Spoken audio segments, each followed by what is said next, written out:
स्वागत है। जैसे कि आपको पता है सिलेक्शन फेज 13 का सबसे पहले पेपर होगा। ठीक है, तो उसका जो नोटिफिकेशन है वो 16 अप्रैल को आएगा। तो लगभग हम कह सकते हैं 1.5 महीना रहता है। सभी को समझ में आ रहा है इसके नोटिफिकेशन में।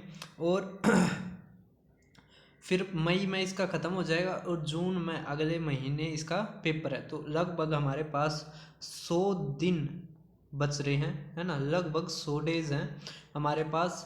और हम कैसे तैयारी करें कि हमारा सिलेक्शन हो जाए।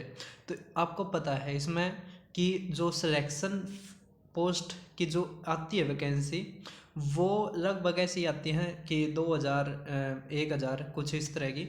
और वो भी पोस्ट बहुत ज़्यादा होती है इसमें। ठीक है, पोस्ट बहुत ज़्यादा होती है। लेकिन अगर इसमें आपने ठीक तरह पोस्ट भर दी और अगर ऐसा हो कि आपका पेपर अच्छा हो गया तो आपके सिलेक्शन होने के भी चांस ज़्यादा है।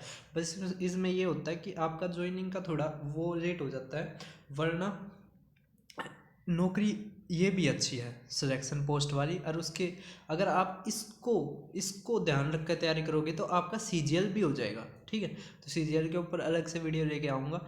आपको पता है सारों में जो सिलेबस है वो तो सेम है। ठीक है, जो सिलेक्शन पोस्ट है वो 3 उसमें होता है। एक तो 10th लेवल पे, एक 12th और एक ग्रेजुएट लेवल पे। सभी को समझ में आ रहा है। तो हम तीनों की बात करते हैं। तो 10th वाले जो 18 साल से ऊपर हैं वे भर सकते हैं। अब हम करते हैं तैयारी कैसे करनी है। तो तैयारी के लिए आप मैथ मेरे चैनल से कर सकते हैं। तो जैसे ही आप मेरे चैनल पर जाओगे, आप यहाँ पे जाओ प्ले लिस्ट में। ठीक है, तो प्ले लिस्ट में जाकर अगर आप 2025 के देखना चाहते हो वो भी है। उसके अलावा अगर आपने अब तक एक चीज़ भी नहीं पढ़ी है तो मैंने उतना ही पढ़ा है जितना पेपर में आएगा, इससे ज़्यादा आपको पढ़ना भी नहीं है।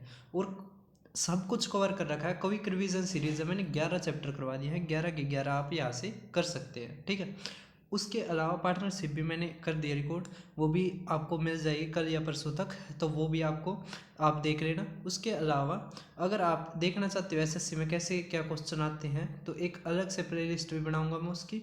और आप यहाँ पे पेपर सॉल्यूशन में जाके यहाँ पे भी देख सकते हैं एसएससी के और रेलवे के मैंने सारे करवा रखे हैं। ठीक है, अगर आप बुक देखो तो मैं तो यही कहूँगा अभी बुक मत लेना। ठीक है, बुक अभी मत लेना। जब आपका सिलेबस हो जाए ना उसके बाद आप प्रैक्टिस के लिए ले सकते हैं। और वही बात है कि है ना, जैसे अगर आप मेरे से पढ़ोगे तो आपको बुक भी लेने की ज़रूरत नहीं है। मैं इतने सारे के सारे टाइप कवर कर देता हूँ। अब 7-8 हज़ार लगाने में बहुत ज़्यादा टाइम लगता है, जबकि जो क्वेश्चन है एक बार आप तरीका समझिए वो कैसे करना है, उसके बाद कोई दिक्कत नहीं होती आपको, है ना। बाद में अगर प्रैक्टिस करनी है तो बाद में लेना सिलेबस होने के, मतलब सिलेबस 50% हो जाए जब। ठीक है, उसके अलावा आप मॉक टेस्ट अगर लगाओगे तो उसमें भी कवर हो जाएगा। ठीक है, वरना जो मैं पीडीएफ देता हूँ ना मेरे टेलीग्राम चैनल पे पड़ी है, उनको डाउनलोड करके और वो प्रैक्टिस कर लेना बस। उसके अलावा और कुछ पढ़ने की ज़रूरत नहीं है। ठीक है, और अगर आप बुक अफोर्ड ना कर पाओ तो जो भी मैं ये डालता हूँ ना पेपर सॉल्यूशन में, जिस भी पेपर हुआ है, जो भी पेपर हुआ है उसके बेस्ट क्वेश्चंस वही कर लो बस। उसके अलावा और कुछ करने की भी ज़रूरत नहीं पड़ेगी आपको। अब मैथ का तो आपको करवा दिया सब कुछ, मतलब जो जो आप यहाँ से मिलेगा।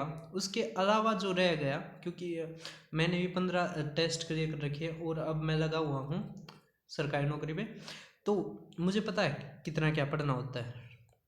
देखो मैथ में सब कोई स्कोर कर लेता है, मैथ आसान भी आने लग रहा है, मैथ में कोई इतनी दिक्कत नहीं आ रही है बच्चों को। बात रह गई रीजनिंग की। ठीक है, रीजनिंग, इंग्लिश और जीके। ठीक है, तो देखो रीजनिंग भी आसान आ रही है, रीजनिंग में भी बच्चे कर लेते हैं। वही रिपीटेड पैटर्न है, कोई ज़्यादा मुश्किल आ नहीं रहा है। कोडिंग डिकोडिंग भी आसान आ रहा है और सब कुछ भी आसान आने लग रहा है। अगर आप करना चाहते हो तो आप ये कर सकते हो कि है ना, यूट्यूब पे क्लास देख लो बस उस चैप्टर की, है ना। जो बेस्ट क्वेश्चन होते हैं कई जो चैनल वे करवा रहे हैं। ठीक है, एसएससी में ही। उसके अलावा इंग्लिश और जीके ये दोनों चीज़ है जो आज के टाइम पे सिलेक्शन का कर रहा है। इंग्लिश का तो फिर भी कम रोल रह गया, क्योंकि इंग्लिश बहुत बहुत बहुत आसान पूछी जा रही है। अब सीजे मेंस भी आपने देखा था, लगभग बच्चे 33 क्वेश्चन तो लगभग बच्चे कर रहे थे उसमें, ठीक है। 35 भी कर रहे थे, लेकिन 33 तो था ही था, ठीक है। अब जीके, जीके के लिए क्या कर सकते हो, अब ये भी नहीं आप पूरे दिन जीके जीके पढ़ते रहो। इन जो मैथ, रीजनिंग, इंग्लिश है, इसमें तो आपने 98% स्कोर तो करना ही करना है। जीके में भी आपने लगभग 60% स्कोर करना पड़ेगा, समझ आ गया। मतलब कितना, 25 क्वेश्चन आते हैं, तो उसमें से 15 से ऊपर तो आपने क्वेश्चन करने ही पड़ेंगे, समझ में आ गया, तभी सिलेक्शन होगा, ठीक है। तो जीके के लिए आप क्या कर सकते हो, या तो रूसेंट ले सकते हो, ठीक है या फिर रूसेंट के अलावा आप और भी कई है ना जो चैनल, या एक और थी, वो कौन सी थी, वो भी ले सकते हो। पांडे की कुछ इस तरह की थी वो बुक, वो भी आप ले सकते हो। और एक चीज़ और करना कि है ना, जो पेपर हो रहे हैं ना, क्योंकि एसएससी बहुत बहुत बहुत रिपीट कर रहा है, तो आप जैसे पेपर हुए हैं जो 2024 के के जरूर एक बार देख लेना कैसे क्या क्वेश्चंस आते हैं, ठीक है। और मैं तो यही कहूँगा, अगर आप पेड रहोगे तो बहुत अच्छा है, एक बार सिलेबस पूरा हो जाएगा, आप गो थ्रू हो जाओगे। सिलेबस लेना वो मतलब जो आप बैच रहोगे, बैच लेना आप रिकॉर्डेड, ठीक है। मैं तो यही कहूँगा पेड ले लो, ठीक है। मैथ का तो मैं यहाँ पे करवा दूंगा, और आप पेड ले लेना, ठीक है, इंग्लिश और जीके का एक बार उसमें करके। और फिर मैं तो यही कहूँगा, अगर सिलेक्शन पोस्ट में बन जाए आपका बहुत अच्छा है, वरना उसके बाद भी बहुत सारी वैकेंसी आएंगी, तो आप लगे रहो, ठीक है, लगे रहो, और हार मत मानो, ठीक है। मॉक टेस्ट भी देते रहो, मॉक टेस्ट देना भी ज़रूरी है, ठीक है। मॉक टेस्ट देना जब 50% के बाद सिलेबस हो जाए, ठीक है। वरना एक बार देखना चाहते हो आपकी कितना क्या आप में ज्ञान ग्यून है, तो आप देख सकते हो, ठीक है। तो बस यही दुआ करूँगा कि आप बहुत मेहनत करो, जल्दी से सिलेक्शन लेके निकल जाओ यहाँ से, ठीक है। तो और एक बात और, सारे के सारे फार्म भरो, एसएससी, रेलवे, पीएस, पीसीएस, सब कुछ जितने भी निकलते हैं सारे के सारे भर दो, कहीं ना कहीं सिलेक्शन तो हो ही जाएगा।